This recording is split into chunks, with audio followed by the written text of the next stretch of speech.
Hello, America, and to our friends around the world, greetings. Welcome back. And we have another one just as we close out the month of April. Absolutely heartbreaking. Boy's plea on Post it note uncovers abuse by his father's girlfriend who smothered him during beating, police say. Recently, I uploaded the story from South Africa where the girlfriend ended his little girl's life. And now we go to Florida, where yet another woman fortunately didn't end these children's lives, but this has to be addressed, not just in America, but in the world in general. This has to be addressed. The Brothers Grimm warned us centuries ago about the perils of introducing, especially stepmothers, into the lives of our children. But as we're finding out, it's not just stepmothers. Women have the inability to manage emotions to protect their children. When left unattended, they put them in the back seat of a car and drop them in a South Carolina lake, or they submerge them in a Texas bathtub, or they go to a rural Oregon highway and use the pew pew device to take them all out, except for, well,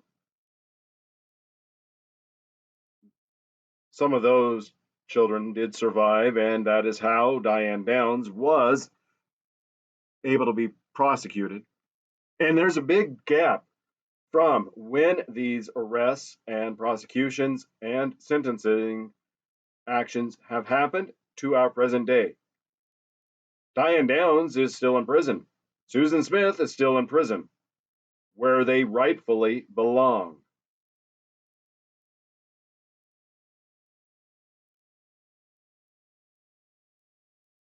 We've slipped. We have slipped in a massive way to the womanist propaganda by allowing what I call the let me make sure I pronounce this correctly because it's all Greek to me. Hold on. I've been referring to it as the gynocacistocracy.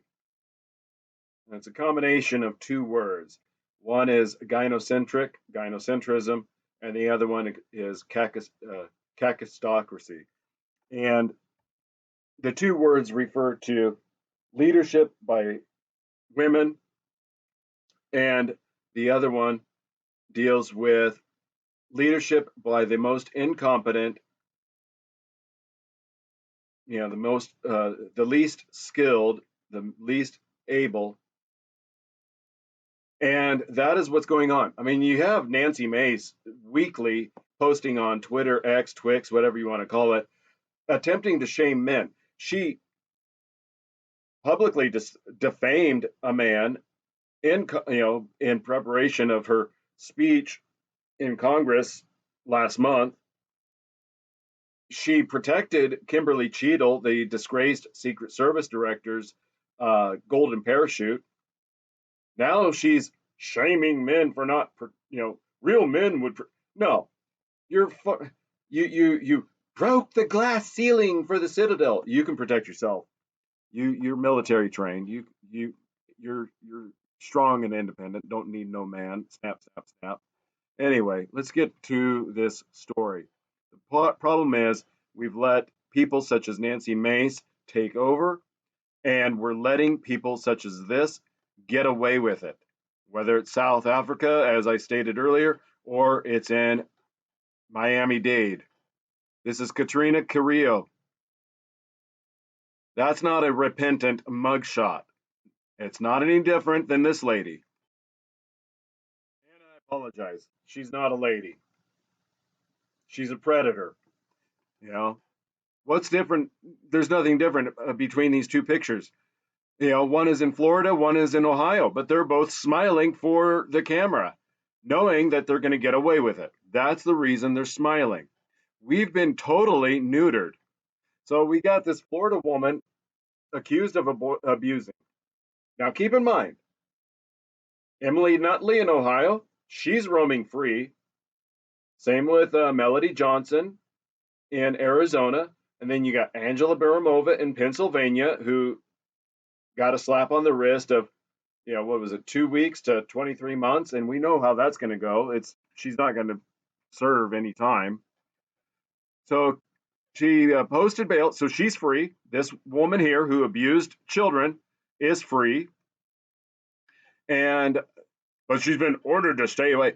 Come on, dang well she's not. She's going to find a way, either directly or indirectly, to torment them and to intimidate them into silence, just as most women do in these scenarios, either through their own actions or with the full backing and knowledge of the courts and law enforcement and media.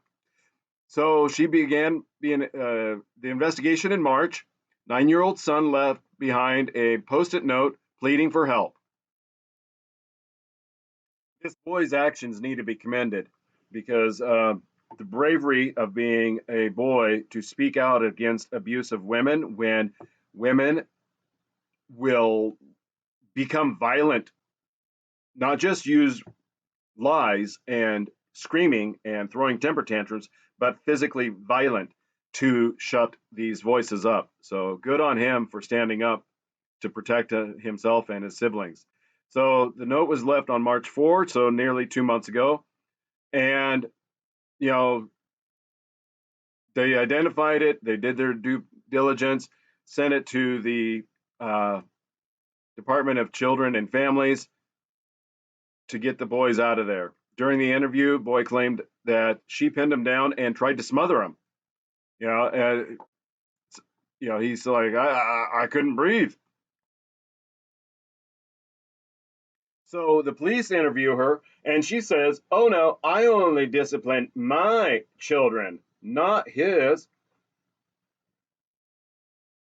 You know, and that's the thing. I've been teasing getting into forensic statement analysis as far as how it works, why it works. But essentially, the simplified version is there's a narrative device inside a person's brain that allows somebody to describe the situation as a third party entity. I only discipline. That's the key word. I only discipline because they ask, presuming they ask the question, did you abuse this child? No, I only discipline my children. You have to be aware of the word games that happen. This is the value of forensic statement analysis. You're able to key up when words are chosen, and the reason that they're chosen is very deliberate, very intentional. So without knowing the question, it has to be factored to know how come she chose that very specific word, discipline. And so she denies it. She was arrested. She was charged. She posted bail, and she's got herself a lawyer. But we don't know when. But if it's anything such as Emily Nutley, no matter what's going on, as they're going to give her probation, and she's going to go in smiling, as I showed you in the mugshot picture, and similar to Emily Nutley in Ohio, she's going to walk in there smiling, knowing that she's not going to be prosecuted, and she's not going to serve any time, and she's not going to have to pay any restitution or make remedy. This is out of control. We already know women do this. They even have it as a medical diagnosis that it was swept under the rug. The Munchausen by proxy was a quote unquote medical slash legal defense for women who ended their own children's lives.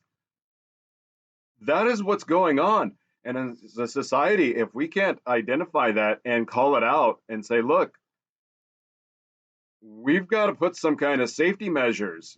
Put a put uh, biometric data collectors on these women.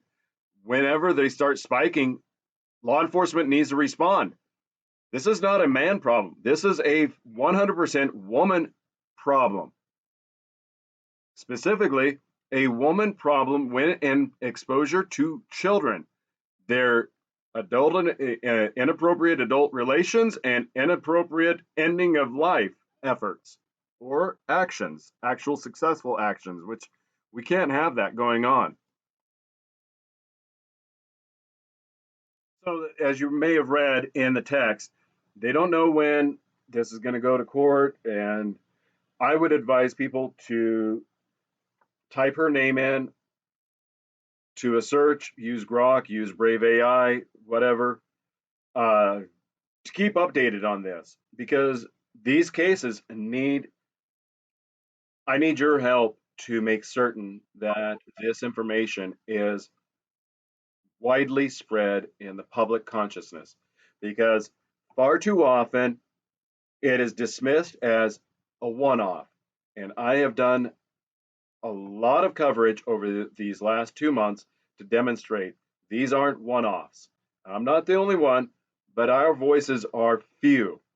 This needs to be amplified 100%, and I need your help. If you have children, it's imperative that you educate them in your own home and that you limit who it is with whom they have contact because otherwise you're going to suffer, your children are going to suffer at the hands of Katrina Carrillo, Emily Nutley,